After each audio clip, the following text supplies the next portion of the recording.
दुःख त गर्नै पर्छ यार, पसिना त बगाउनै पर्छ। हातमा ठेला र पैतलाको छाला नउकिन्जेलसम्म मेहनत त गर्नै पर्छ। जिन्दगी जिउँदै गर्दा कठिनाइहरू आउँछन्। समय र परिस्थिति सँगसँगै बाध्यता र आवश्यकताहरू पनि आउँछन्। बेला बेलामा जिन्दगीले रुवाइरहन्छ, दुःख दिइरहन्छ। भनिन्छ नि, आँखाबाट आँसु नबगाएसम्म प्यास त काटिँदैन भने। यो त एउटा जिन्दगी हो। बेला बेलामा दुःख नपाएसम्म, कठिनाइ नझेलेसम्म, बाध्यता र आवश्यकताको सामना नगरेसम्म यति सजिलै जिन्दगी कसरी गर्न सक्छ? भोलि सफलता पाउनु छ भने त्यो सफलताका लागि आज परित्याग त गर्नै पर्छ। सफलता त्यति सजिलै र कठिनाइ नभोगेसम्म कसैलाई पनि मिलेको छैन। आज पनि इतिहास पल्टाएर हेर्ने हो भने सफल भएका मान्छे अर्थात् सफलता हासिल गरेका मान्छेले कुनै न कुनै बेला खाना नखाएर भोको पेट पनि मेहनत गरेका थिए। घाम पसिना पसिना केही पनि नभनेर दुःख गरेका थिए अनि मात्र सफलता हातमा आएको थियो। भनिन्छ नि, गलत पासवर्ड हान्दा मोबाइलको लक त खुल्दैन भने गलत तरिकाले काम गर्न थाल्यो भने सफलताको ढोका कसरी खुल्न सक्छ? गलत तरिकाले काम कसैले पनि गर्नु भएन। सही तरिकाले काम गर्नुहोस्। भोलिका दिनमा इन फ्युचरमा तपाईँको सफलता अवश्य पनि तय हुनेछ। गन्तव्य तपाईँको हो, तय गर्ने तपाईँले हो, सफलता तपाईँको हो। बीचमा आउने बाधा अडचन र कठिनाइलाई कसरी सामना गर्नुहुन्छ त्यो तपाईँको तकदिरमा लेखिएको छ अनि तपाईँको हात बजाएर मात्रै अगाडि बढ्ने हो।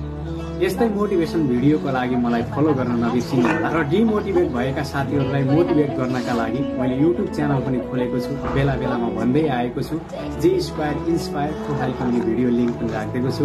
त्यतातिर एकदमै पावरफुल मोटिभेसनल भिडियोहरू आइरहन्छ, त्यस्तै शब्दहरू, ताकि तपाईँलाई केही समयका लागि भए पनि मोटिभेसन मिलोस्। कुनै कामबाट हार मानेको, आफूले देखेका सपनादेखि हार मानेको, यो काम गर्न सक्दिनँ, मैले गर्नै सक्दिनँ जस्ता कुराहरूमा केही जागत र केही हौसला दिने टाइपको भिडियो ल्याउँछु मैले। विशेष गरी एकपटक भिजिट गर्नुहोला अनि हेर्नुहोला, तपाईँका लागि पक्कै पनि केही मोटिभेट हुनेछ। Thank you so much.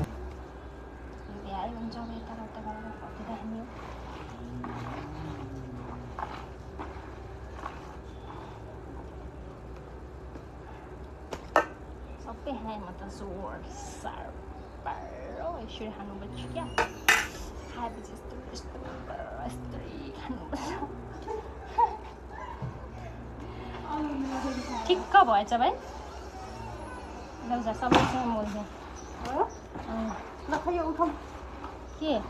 ए यो पुरै टोक्टा गर्नु पऱ्यो होइन? यसले त्यो यति मोल्छु भयो त्यो। यसैमा बनाएर भित्र लिएर जान्छ होला। अब त भित्र बनाएर भित्र राखिन्छ होला। किन बाहिर राख्नुहुन्न? हुन्छ, घाम गयो कि के न? घाम गयो? यतिको घाम नहुने छिटो सुक्छ नि। खै कता आएन के को नहुने जरा बाहिर भित्र यहाँभन्दा त छिटो पङ्खा लगाइदिनु नि, भित्र बसेर के हुन्छ।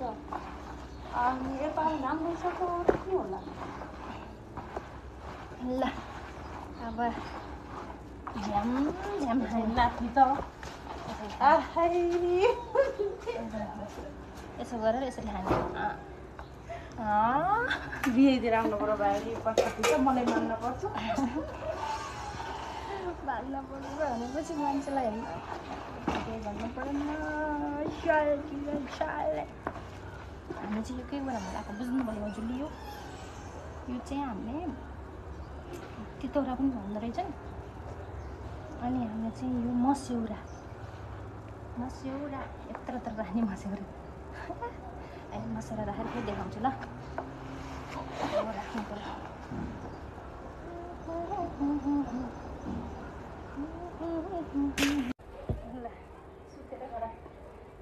ल हेर यहाँ यसरी यहाँ आनन्दले सुतेर नि गराउँछन् र कसैले। ल हेर यहाँ यसरी मस्यौरा बनाउनु लाखान। त्यही हँसाको मैले के बेजत गर्ने राखेको छु। यहाँ पुग्न सक्दिनँ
कि सँगै बनाउने त्यसमा अस्ट्रेलियाले जानु जान पाएपछि नानीले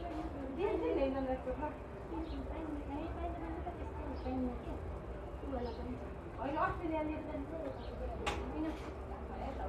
लाइन बस्यो र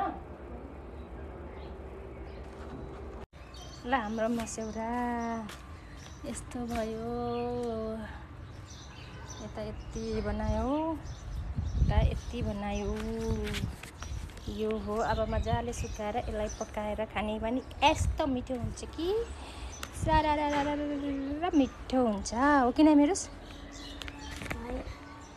हो